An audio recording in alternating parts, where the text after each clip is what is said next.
ang tanong ay paano natin ihahanda ang ating sarili? How to be prepared for the coming great war, the tribulation, or the great tribulation, and the coming of the Lord. Ang sabi ni Paul sa Ephesians chapter 6, verses 10 to 18. I hope you open your cell phones with you. Your scriptures. I am reading from the NIV translation. 10 to 18 of Ephesians chapter 6. Henceforth, be empowered in the Lord and in the strength of His might. Put on the complete armor of God to be able to stand against the schemes of the devil. For we wrestle not against flesh and blood, but against the rulers, against the authorities, against the cosmic powers of the darkness, and against the spiritual forces of evil in the heavenly realm. Because of this, take up the complete armor of God, so that you may be able to stand on the day of evil. And all things having done to stand, stand therefore, having girded your loins with truth, and having put on the breastplate of righteousness, and having shod your feet with readiness of the gospel of peace, besides all, having taken up the shield of faith, with which you will be able to extinguish all the flaming arrows of the evil one, and the helmet of salvation, and the sword of the Spirit, which is the word of God. Through all prayer and supplication, praying in the Spirit on all occasions, watching unto this very thing, with all perseverance and supplication for all the saints, and also for me, that I may be given divine utterance in opening my mouth with boldness to make known the mystery of the gospel, for which I am an ambassador, that I may boldly declare it as I should. Ito po yung sinabi lahat kanina ni Pastor Tasing, na siyang kapahayagan ng Diyos. Pero titingnan lang muna natin yung kaunahang paghahanda. Sa verse 10, doon lang muna tayo magpo-focus. Sa susunod na mga linggo, didetalyahin natin to para may handa natin, ma-equip natin ang ating sarili. Be empowered in the Lord and in the strength of His might. So the first preparation is be empowered. Empowering. Galing po ito sa salitang Griego na isang pandiwa, and dunamo, na ang ibig sabihin ay punuin ng kapangyarihan, palakasin, gawing malakas. Sa Aramaic Bible, ang sabi ay tahil manalaha or tahil manlaha, na ang ibig sabihin ay be empowered by God. Tama rin po. Sa Hebreo, yun po'y kinuha sa katagang atsam. Merong aleph na siyang puso, merong alep, may mem, at saka po may tsade. Nang sinasabi ay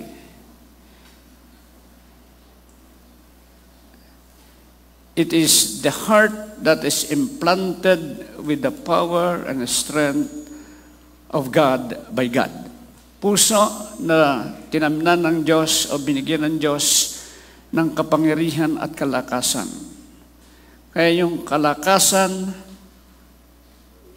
at kapangyarihan ay nanggagaling sa Diyos. Hindi natin pwedeng harapin ang puwersa ng kadiliman sa sarili nating kakayanan. Kaya paulit-ulit na pinaalaala sa atin ng banal na Espiritu, it is not by might nor by power, but by my Spirit, says the Lord. Yan yung sinasabi ni Pablo na walk in the Spirit. Live in the Spirit. Kapag tinignan natin ang grammar nito at ang kanyang syntax, ang tawag sa Bible translation ay morphology. Ito po ay imperative. Hindi po emperador. Iba ho yung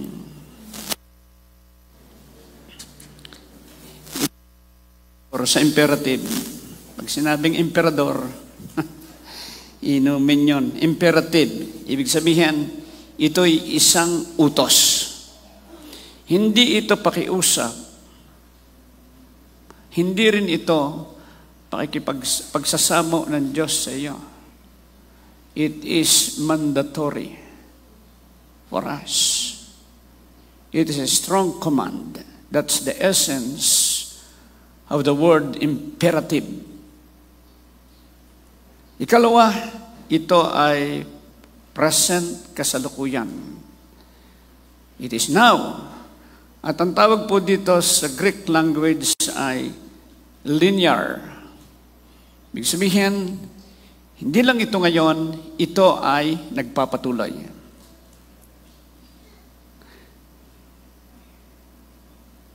Ikatlo, ito po ay middle at passive.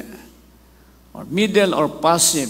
Ang ibig sabihin, kailangan tayong magpasailalim sa Diyos at kailangan din nating makiisa sa Diyos. Ito po ay second person plural. Ibig sabihin, ito ay para sa lahat ng Kristiyano. There is no exemption to this rule. Not optional, but strongly mandatory for all. You won't be able to survive the days of the great tribulation in faith without being empowered by God.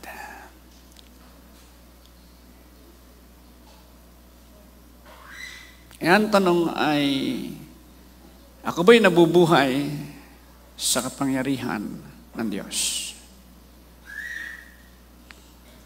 This is something that should bring us into deep personal reflection before the eyes of God.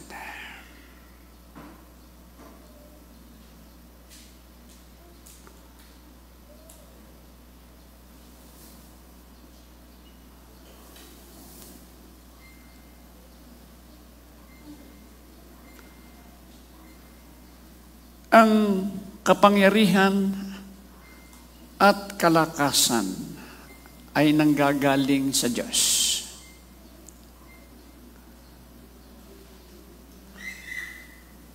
Ito yung dahilan kung bakit iniutos sa Ephesians 5:18, be filled with the Spirit. Ang mas tamang translation nito ay be ye continually filled with the Holy Spirit. Ito po ay isa ring imperative, strong command, not optional but mandatory. It is present and also progressive. Kaya ang translation ay be ye continually filled with the Holy Spirit. Ito ay passive. We cannot be filled by the Spirit and so be empowered and strengthened by Him without submitting completely our lives to God. Kinakailangan walang bahagi ng buhay na hindi napailalim sa kapangyarihan ng banal na Espiritu. Sabi ng isang manunulat, if you have not submitted all, you have not submitted at all.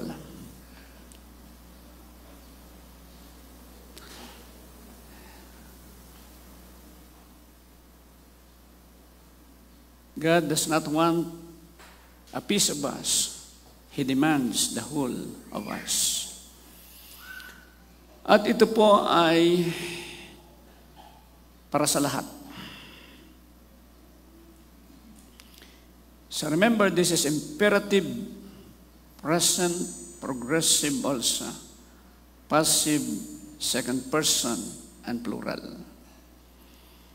Ganun po yung depth ng Scripture pag pinag-aralan natin sa kanyang syntax, sa kanyang grammar. Doon natin mas makikita ang diwa ng kanyang sinasabi. Kaya ni-encourage ko talaga mga pastor, kahit mga miyembro, mag-aral po tayo ng gramaryo. Magsimula tayo sa English grammar. Dahil makakatulong ito sa inyo sa depth ng understanding ninyo ng Scripture. Yung iba, ngayon pa lang gustong mag-aral, nakasimula na ako ng aking lesson. Ay sabi ko, tingnan natin kung anong magagawa natin. But praise God for those who are interested. I'm praying for those others. Mas magiging malalim po ang pag-unawa ninyo ng Scripture kung lalaliman ninyo ang approach sa Scripture. Deep calls upon deep. That is what Scripture says. And we have to approach Scripture according to its principles. And remember, the Bible is written with correct grammar and syntax. Hindi po uneducated ang mga nagsulat ng Biblia. Mga nag-aral po sila, kaya po nila naisulat ang kasulatan. Makikita natin na ito pong empowerment and strengthening of the Spirit in us.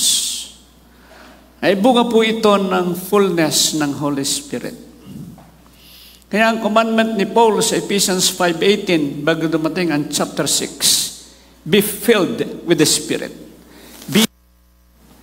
Be ye continually filled with the Holy Spirit.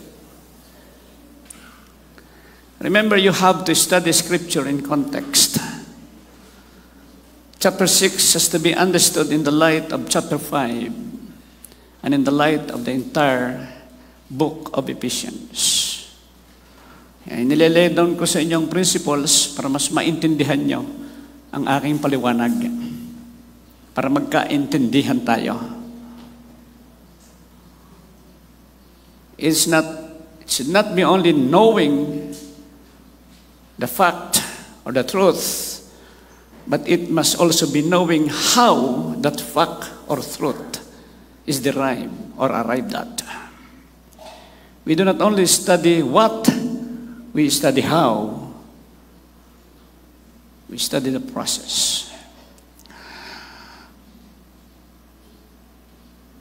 Being empowered and strengthened in the Holy Spirit is the result of being filled with the Holy Spirit. And being filled with the Holy Spirit is the result of being baptized in the Holy Spirit.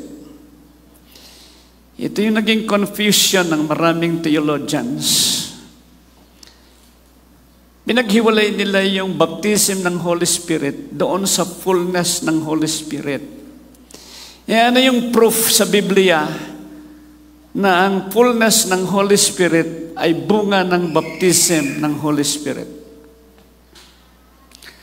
Ang sumulat ng mga gawa at ng aklat ng Lucas ay si Luke, na isang doktor. Doon sa Luke 3:16 ay sinabi niya, I baptize you with water, but one who is more powerful than I will come. The straps of his sandals I am not worthy to untie.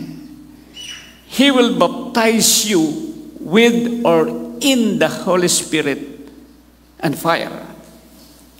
Tandaan natin na ang nagsulat nito ay si Lucas at sinulat niya ito mula sa bibig ng Panginoong Hesus. Jesus will baptize in or with the Holy Spirit and fire. Kung bakit po in or with or by, ang tawag po rito sa Greek ay lead case. Hindi ko na ipapaliwanag yan sa inyo. Pero tatlo po yung pwedeng translation. He will baptize you in the Spirit. He will baptize you with the Spirit. He will baptize you by the Spirit. All correct in translations. Ngayon, yan ay Luke 3:16. Pagdating sa Acts 1:8, sinulat ni Luke yung sinabi na ng Panginoong Hesus. You will receive power when the Holy Spirit comes upon you. Ito yung sinasabi ng Panginoong Hesus sa Luke 3:16. Baptized in the Spirit, you will receive power. Noong matupad Acts chapter 2.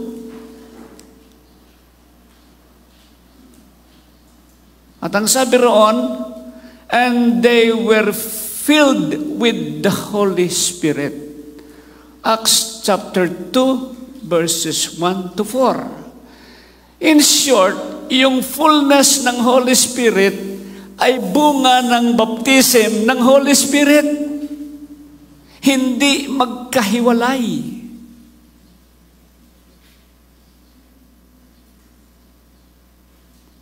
Nasusundan niyo po ako?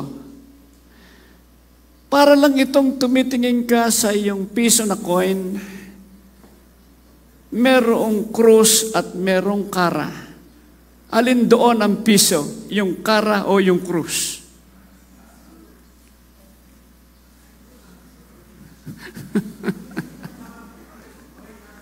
Ha? Pero ng piso, isang coin.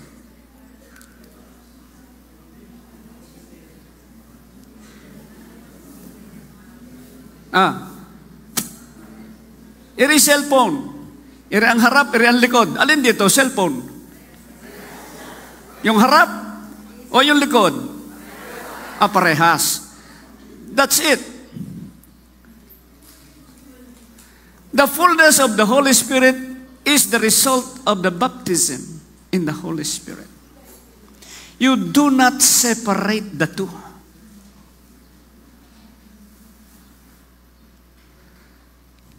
Parang ikaw, alin ba ikaw, pag nakaharap o nakatalikod? Sabi nung isa, pag nakatagilid ho.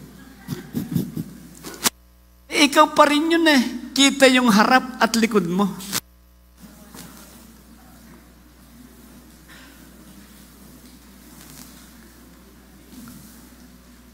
Ngayon,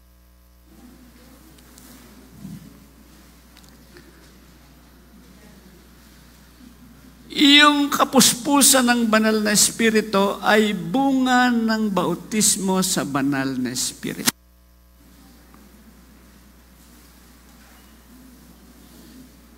Ang isang ilustrasyon na ginagamit ni Morris Cerullo ay isang timbang tubig at isang sponge. Itinubog ang sponge sa tubig at lumubog ang sponge sa tubig. Pero yung tubig ay nasa sponge. Yun ang kanyang illustration ng baptism and fullness. Kapag inalis mo ang sponge sa tubig at piniga mo, nawawala o nababawasan ng tubig. Kaya sinasabi ay ganito, patuloy mong itubog ang iyong sarili sa banal na Espiritu upang patuloy kang mapuspos ng banal na Espiritu. Kaya ang sabi ni Paul, be ye continually filled with the Holy Spirit. The word baptize simply means to immerse. Ang katagang bautismo ay itinutubog sa tubig. Ang nangyari lang sa Pilipinas, iba-iba yung kultura ng bautismo. But basically, in the scripture, among the Jews, baptism is always by immersion in the water. Sa atin, iba ng klase. Merong wisik at merong saboy. Di ba? Yan ang ating kultura. But the point is, the point is we have to interpret Scripture according to its cultural background, the Jewish background, not the Western background. Because the Bible is written by the Jews with the Jewish culture and the Jewish language, or the Jewish mind, the Jewish language. Kung gumamit man sila ng Greek language, Jewish culture pa rin ang kanilang nilalaman.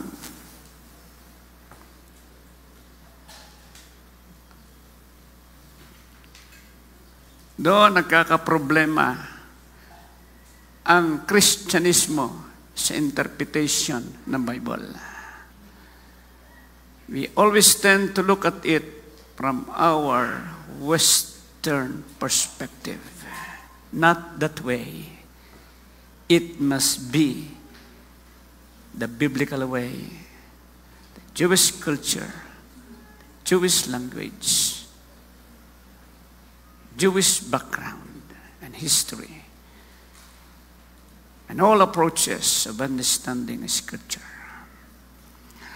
Bible study itong ginagawa natin no? Hindi ito po preaching lang. Dahil importante ito, magpakalalim tayo sa salita ng Diyos.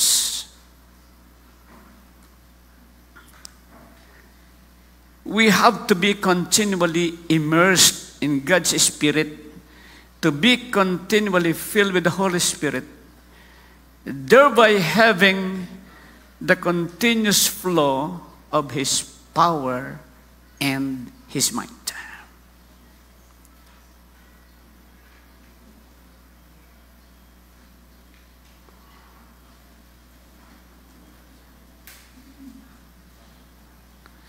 Itong kapangyarihan ng Diyos ay nahahayag sa pamamagitan ng siyam na kaloob ng banal na Espiritu. Kaya ang tawag dito ni Apostol Pablo ay manifestation or manifestations of the Holy Spirit. Siyam ang ekspresyon ng kapangyarihan ng banal na Espiritu sa Acts, sa 1 Corinthians 12:7-11.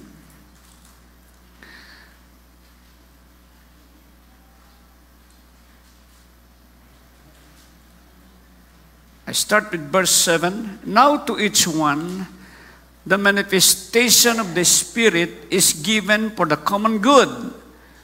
To one there is given through the Spirit a message of wisdom. Mensahe o salita ng karunungan. And what is wisdom? It is the very mind of God, the thought of God.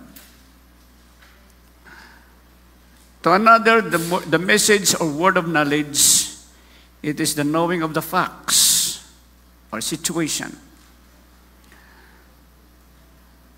Ano yung pagkakaiba ng dalawa? Pag sinabing wisdom, ito yung utak na gusto ng Diyos na mangyari. Pag sinabing knowledge, ito yung kaalaman ng facts. Para yung sinabi ni Jesus sa isang alagad bago pa dumating dito, nakita kita doon sa sa ilalim ng puno ng igos.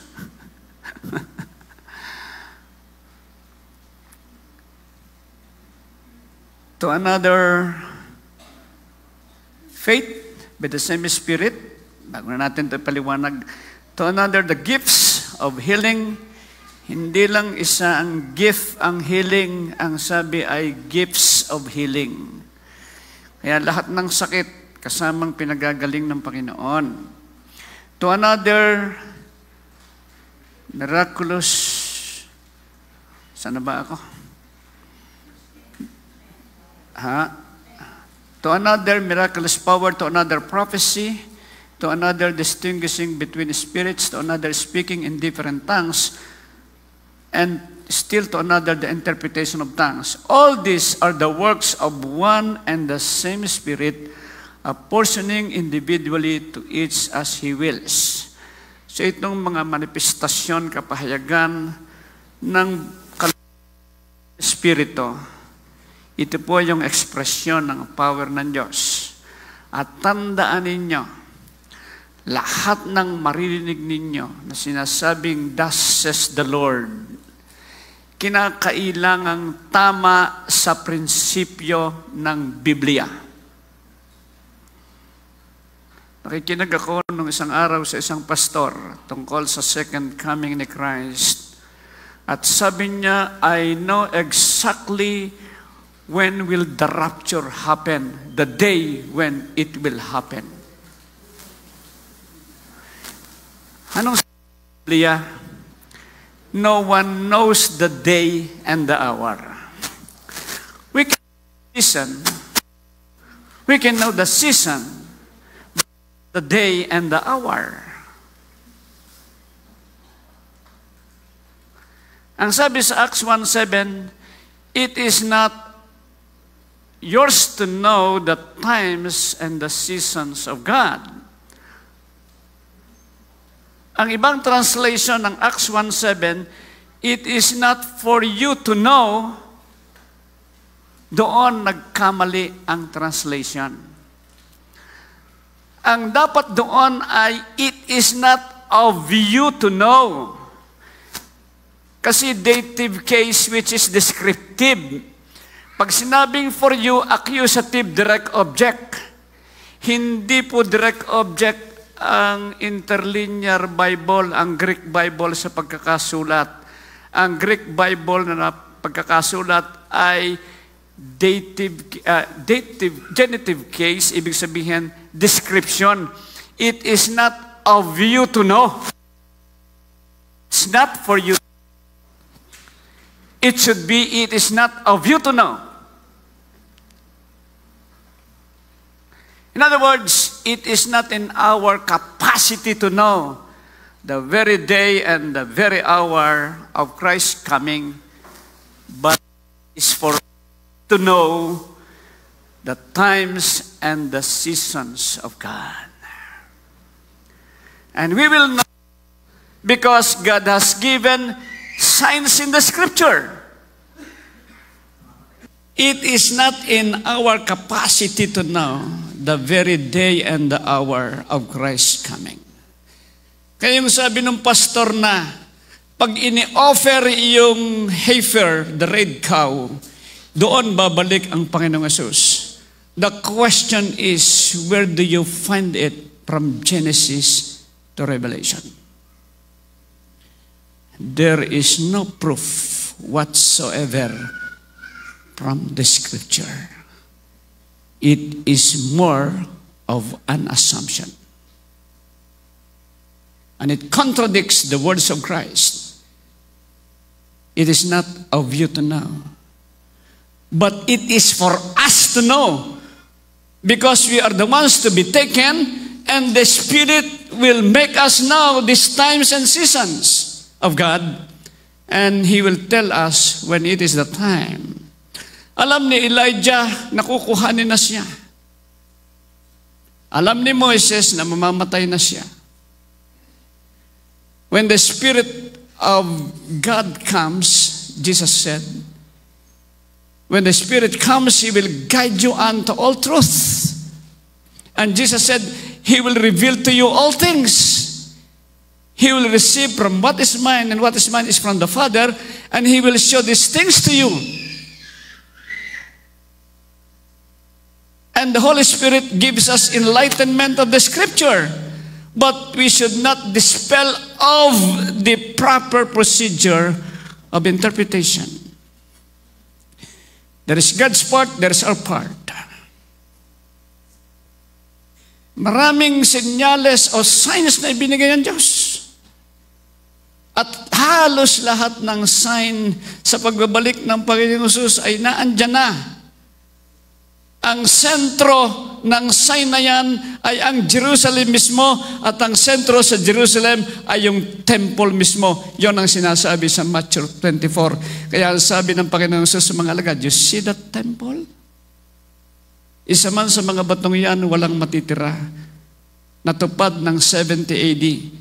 Pero inulit ni Jesus sa Matthew 24, verse 15, when you see the desecration of desolation, kapag nakita ninyong ang pagdungis na patungo sa pagkawasak, itong tinutukoy po rito ng Panginoong Hesus ay ang templo na gustong itayo ng mga Hudyo. At doon papasok ang Antikristo, the Messiah of the Jews. At sasabihin niyang siyang Mesiyas. Sasabihin niyang siyang Diyos na dapat sambahin. And He's the one who will implement fully the one-world government, because He will be recognized by all as the true Christ. But He is the Antichrist.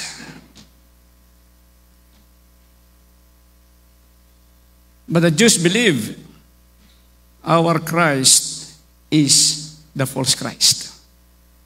Doon nahati ang Judaism at ang mga followers ni Christ. Pero yung mga naging followers ni Christ, katulad ninyo, naniwala at naniniwala na itong Jesus na namatay sa krus at nabuhay na muli at nagbalik sa kanan ng Ama, siya ang tunay na Mesiyas na ating inaantay. Kaya sabi ni Jesus, I came not to unite but to divide. But I pray that they may be one, even as we are one. Nakakatuwa ang Panginoong Hesus Kung magsabi ng mga talata, parang magkakontra. But they are actually not in contradictions.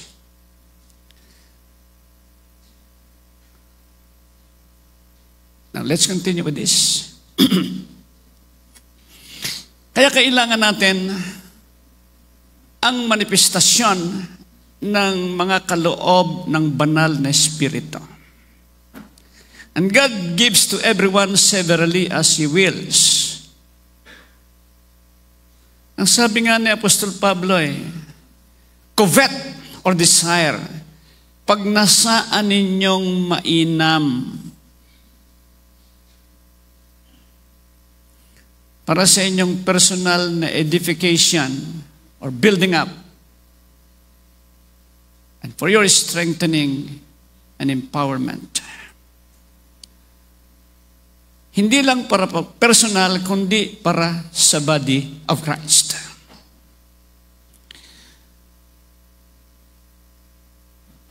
Ilan po ang naranasan nyo na na kapahayagan ng kaloob ng banal na Espiritu.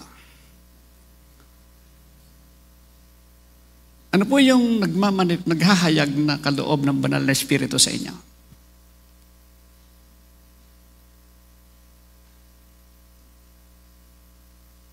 Dapat bang meron ng Kristiyano? Ekspresyon ng kapangyarihan ng Diyos yun eh. Ang sabi, be empowered. Ngayon, kung wala kayo, ay hindi kayo humihingi. Ang sabi ng Biblia, ask and you shall receive. Pero hindi natin hinihingi para magmalaki, kundi para tayo lalong maging matibay at maging instrumento sa body of Christ para sila din ay maging matibay at matatag at makapangyarihan sa kanilang pananampalataya.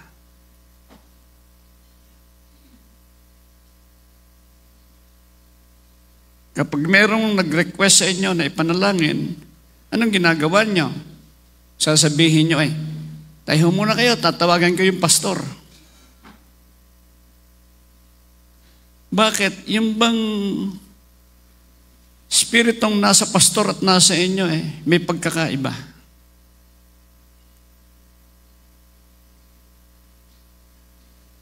The pastor is not higher than the members. The pastoral office is a calling, but it is not an elevation of a Christian to be higher than the members of the church. No, never. He is granted with authority, but that does not elevate him higher than the members. We are equal in the body of Christ with the same Spirit, only having different functions. There is no power in the position. There is no power in the object. There is only power in the Spirit of God. It's not by might nor by power, but by the Spirit, says the Lord. This is why we are mandated to walk in the Spirit, so that we may live in His power and in His might or strength. Sabi ni Paul, covet earnestly the best gifts.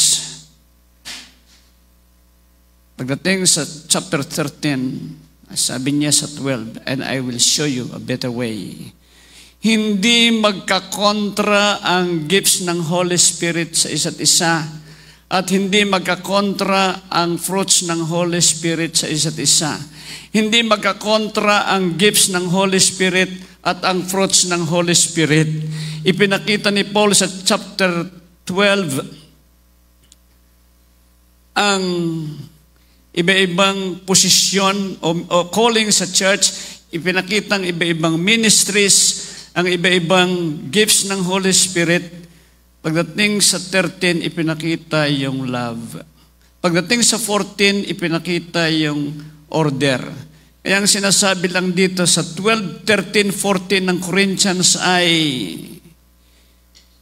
the Holy Spirit operations in the love and the orderly way.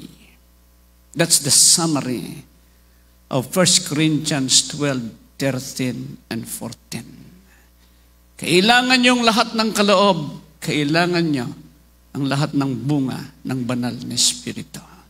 Kailangan natin ang 12-fold ministry na sinasabi dyan, kailangan natin ang 5-fold ministry na sinasabi dyan.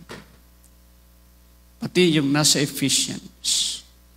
These are all God's gifts or graces to the church for its individual and the whole building up, edification, empowerment, and strengthening of the church.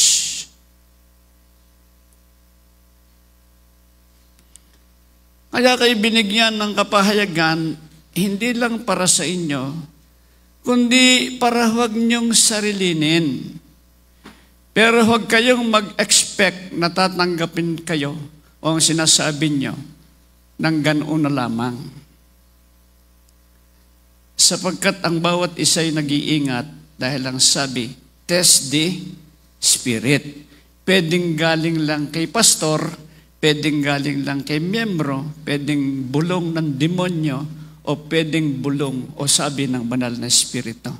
Pwede ba tayo makakuha ng kapahayagan mula sa demonyo? Si Peter nakakuha.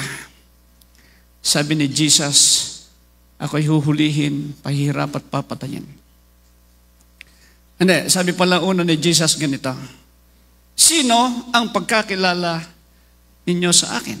Sabi ng mga alagad, propeta, ikaw si Elias, o ikaw si Moses. Kayo, sino ang pagkakilala nyo sa akin? Sabi ni Peter, you are Peter the Christ, the Son of the living God. Ang sabi ni Peter, blessed are you, Simon Bar-Jonas. Flesh and blood did not reveal this to you, but my Father revealed this to you. Sabi ni Peter, alam niyo isang competition ng mga alagad kung sino pinakadakila sa kanilang 12. Maya-maya sabi ni Jesus, ako'y huhulihin, pahihirap at papatayin. Sabi ni Peter, magdadaan sila sa ibabaw ng aking bangkay. Sabi ni Jesus, sabi ni Peter, sabi ni Jesus kay Peter, get thee behind me, Satan.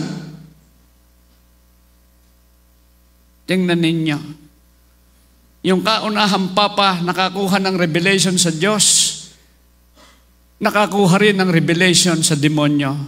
Kailan natin masasabing ang sinasabi ng isang papa ay galing sa Diyos o galing sa demonyo?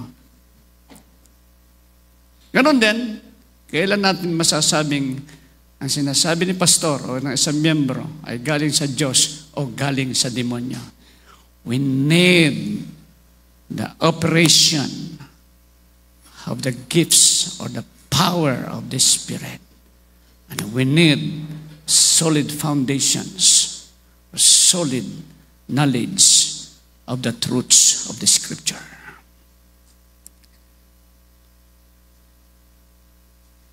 There is too much deception in the church.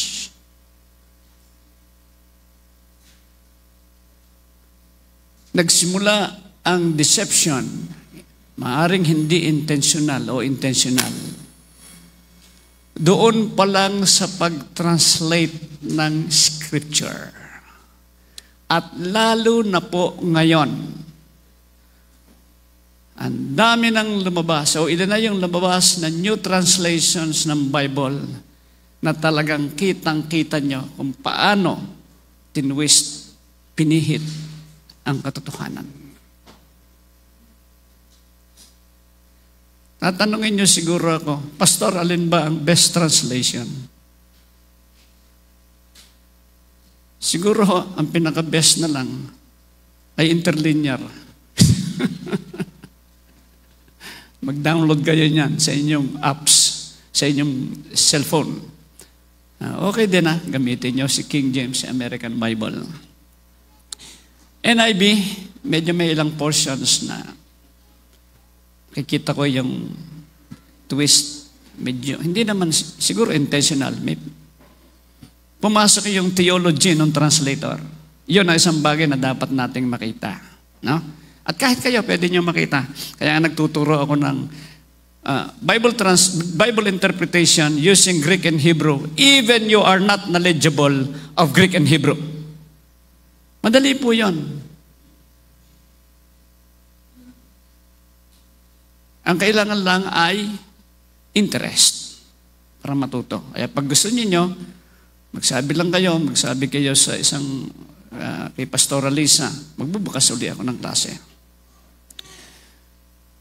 So we are not forbidden to desire for the gifts of the Spirit. Ako, kaya ako naranasan yan. Pag nakarinig ako ng kwento, sabi ko kay Lord, Lord, gusto ko rin. May pinaparanas ng Diyos. Dahil sabi niya, ask and you shall receive. Ngayon, kung hindi ka doon nag-ooperate, kumikilos sa kapangyarihan ng Diyos, saan ka kumikilos?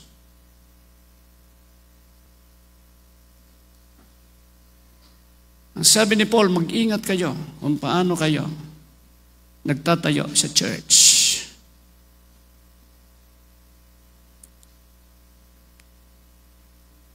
O kumikilos sa church. Kahit nga sa mga kanta, makita niyo may mga sinasabi na hindi ka tanggap-tanggap sa Biblia. Hindi ko mo kanta ay basta kinakanta. Tinitingnan din ang content lalo na. Because singing is actually preaching the word. It's only a different form. The book of Psalm is the book of songs. Kaya nga Salmo. And the Song of Solomon is a book of songs. And these are, the contents are principles in the song way.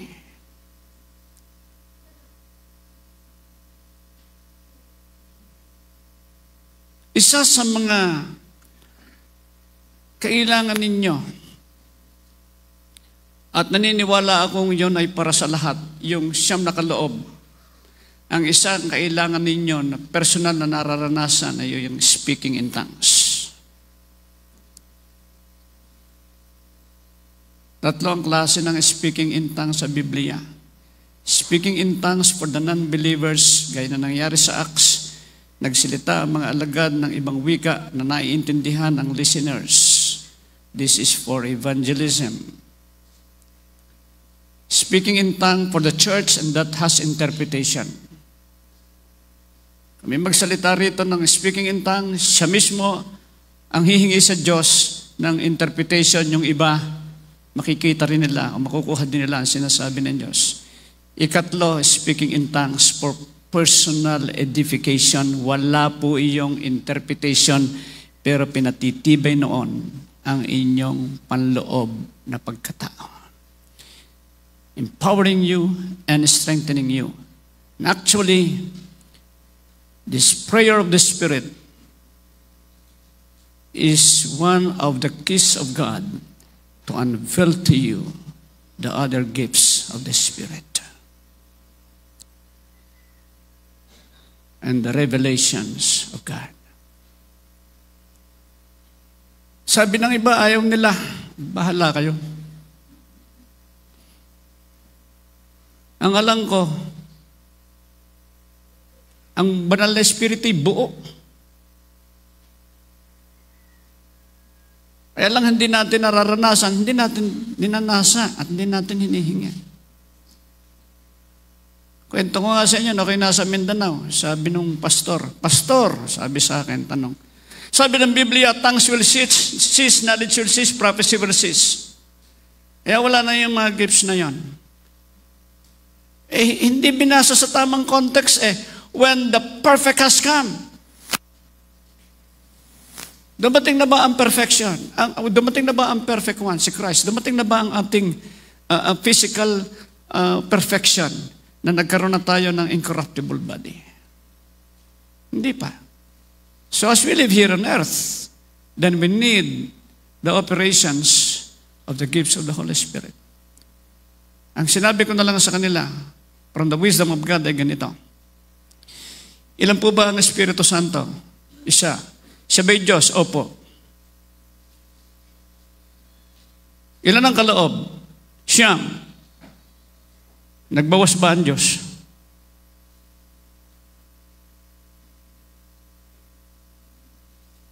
Sino sa inyong nagbigay ng karapatan na bawasan ang kaloob ng banal na Espiritu? Walang makasagot. Kaya pagdating ng baptism ng Holy Spirit, yung dalawang pastor na yon, sila lang yung hindi humagis, sila lang hindi natumba, iba subasob, iba tumba. Yung dalawa nakatayo. Nakataas at dalawang kamay, yanig ang buong katawan, nagtatangs ng malakas, ang uhog hanggang sa tuhod. Nilapitan ko, sabi na, kaya ba sila? Do not touch them. I am demonstrating to them my power.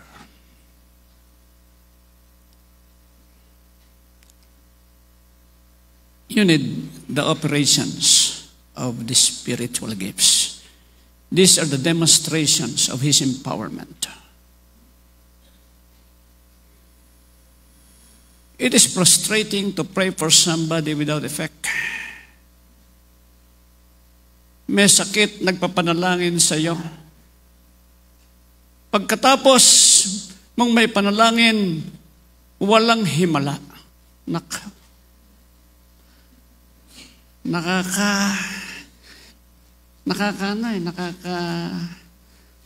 Sakit sa kalooban eh. Ako talaga pag nag-minister at walang nangyayari, nagtatanong ako sa Diyos, sabi ko, Lord, ba't walang epekto? Nasaan ang problema? Nung araw, pag magpapalayas ng demonyo at ayaw umalis, ang sabi ko na, kung ayaw mong umalis, ako aalis. Tiga sa ulo mo eh. Ang totoo po yan. So frustrating. Pagdating ko sa bahay, lahod ako, Lord, bakit walang nangyari? But the Lord has to teach me through experience. Yung pala, kapos ng wisdom, kapos ng knowledge, kailangan magtanong ka sa Diyos. Humingi ka ng karunungan niya, humingi ka ng kaalaman niya. Kaya ngayon, iba na. Pag nagpa-pray kayo, lalo may sakit, ang una kong ginagawa ay nagtatanong ako sa Diyos, Panginoon, ito bang taong ito ay nakalista na?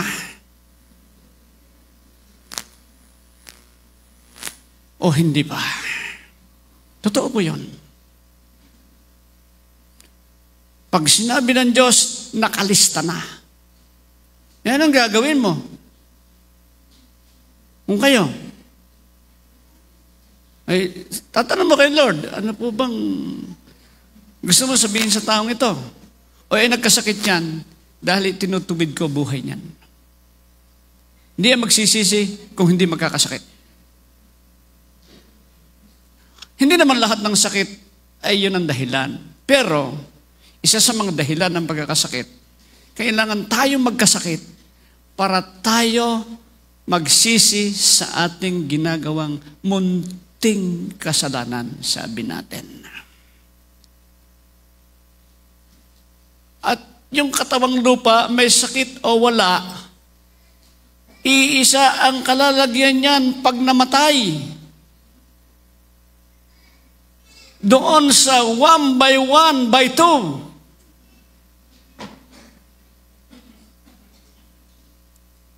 Maaring nasa ibabaw ng lupa o maaring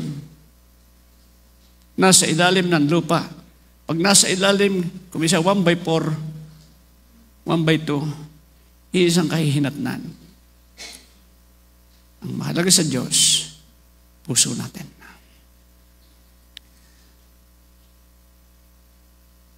We need the power of God to be empowered. And that power is the Holy Spirit. And we need constantly, day by day, moment by moment, to be empowered by the Holy Spirit. Para mangyari, ang kinakailangan ang buhay natin nakatubog sa banal na Espiritu.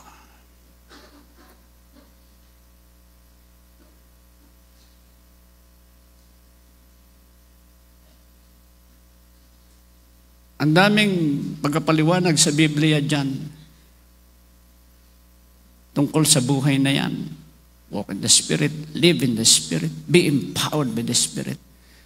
Let there be the manifestations of the gifts of the Spirit. Ang dami.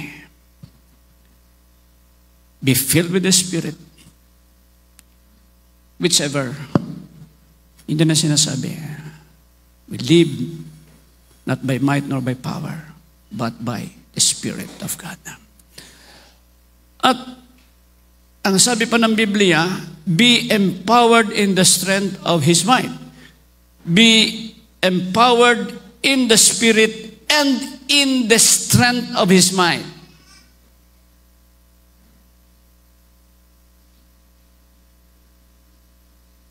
Be empowered in the Spirit, be empowered in the strength of His might. Yun ang sinasabi doon. Nakita nyo, dalawa yung phrases na ginamit eh. In the Spirit, in the strength of His might. It could also be understood to be strengthened by His power. Strength is from the Greek kratos, meaning vigor, translated also as strength, power, and might. This is so because strength comes from power. Hindi magkahiwalay. The strength comes from the power. Strength and power come from the Spirit of God.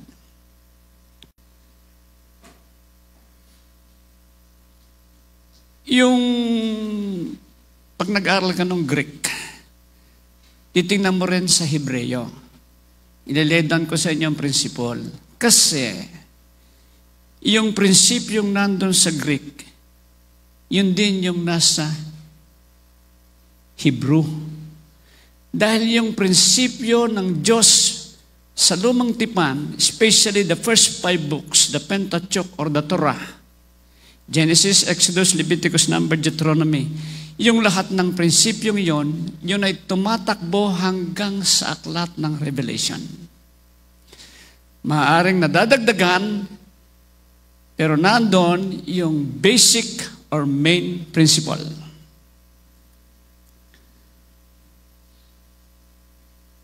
Kaya dito sa Psalm 73:26, tingnan natin ang sinasabi. My flesh and my heart may fall, but God is the strength of my heart and my portion forever. Tingnan niyo yung katagang strength sa Hebreo ay chur, na ang meaning ay rock o bato, ang salin ng iba. Boulder, refuge. Ang Panginoon ang aking kanlungan. Kasi nung araw, ang ginagawang kanlungan ng mga tao ay sa mga batuhan, sa kabundukan. It is God who is the psalmist's rock or boulder or refuge, who makes his heart like a rock, a builder, a refuge, that the enemy cannot penetrate and destroy. Our heart is the one empowered and strengthened. Bakit? Para hindi tayo mawasak ng kaaway. And so the psalmist is saying, strengthening is of the heart. Ang sabi sa Psalm 31:24, be of good courage. He shall strengthen your heart and all ye that hope in the Lord.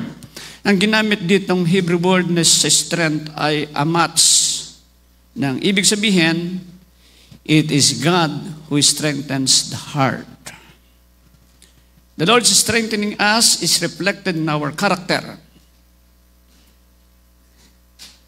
Ang ating karakter ay ang nilalaman ng ating puso.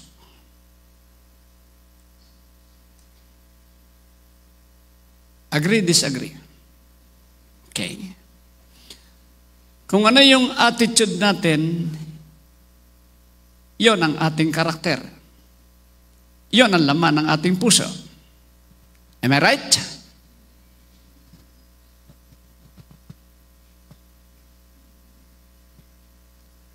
Kaya yung karakter na gusto ng Diyos na nasa puso natin at attitude natin, ito yung fruits ng Holy Spirit.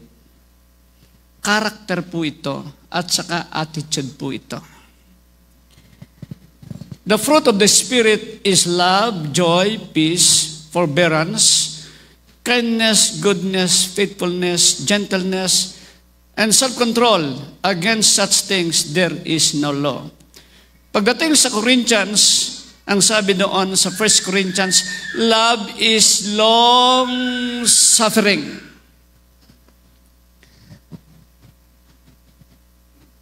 Patient. Bakit ang kaunahan sa Corinthians ay patience? Like patient, love is patient. Ang translation na sa iba ay long-suffering.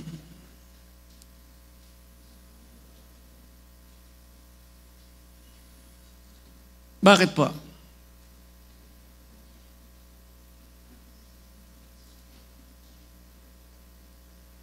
Pag wala ka ng patience, anong mangyayari sa'yo? Ikaw mismo ang magiging pasyente.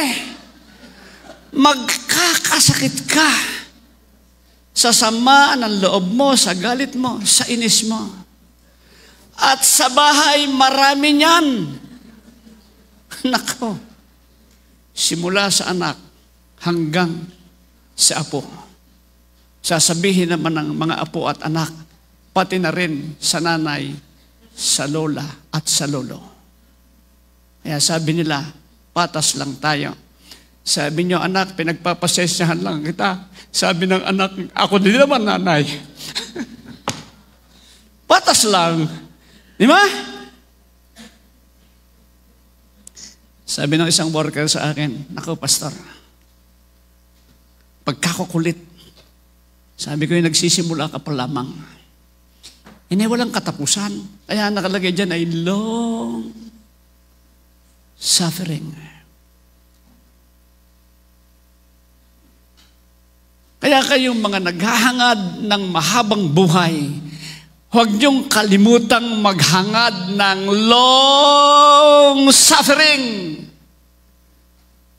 Sapagkat habang buhay ka, na kinakailangang marunong magtiis, magpigil at magtimpi sa sarili.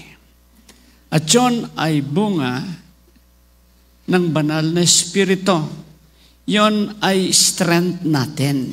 Pag wala, ang tawag sa atin, weakness. Di ba?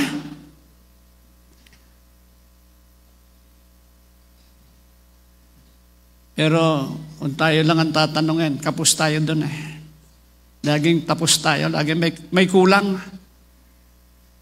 Kaya kailangan nating hihingi kay Lord ng fruits at saka ng gifts. The fruit for the character, the gifts for the power. Kompleto, balanse, ang bigay ng Diyos, siyam na kapangyarihan ang kapahayagan niya, siyam na bunga ang karakter niya.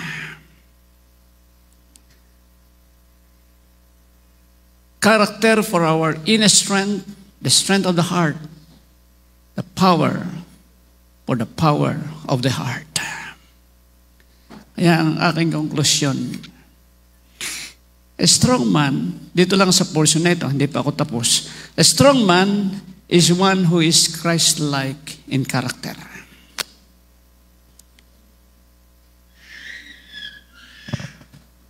Iyon ang sukatan ng pagiging malakas. Empowerment and strengthening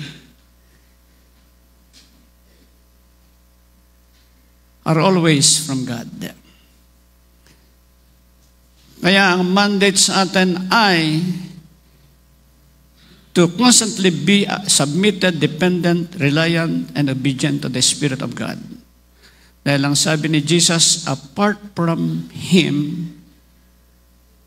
we are nothing and we can do nothing. Dagdag ko na lang yung we are nothing.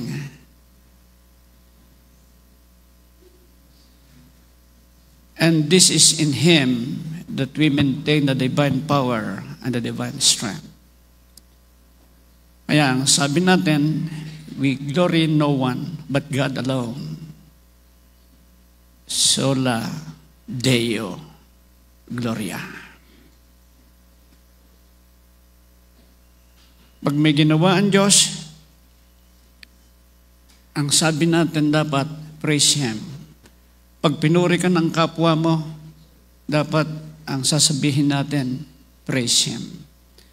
The power and the strength of Christian living are from the Spirit of God.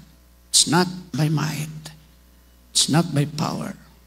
It's by the Spirit of God. Look at the records of the Scripture.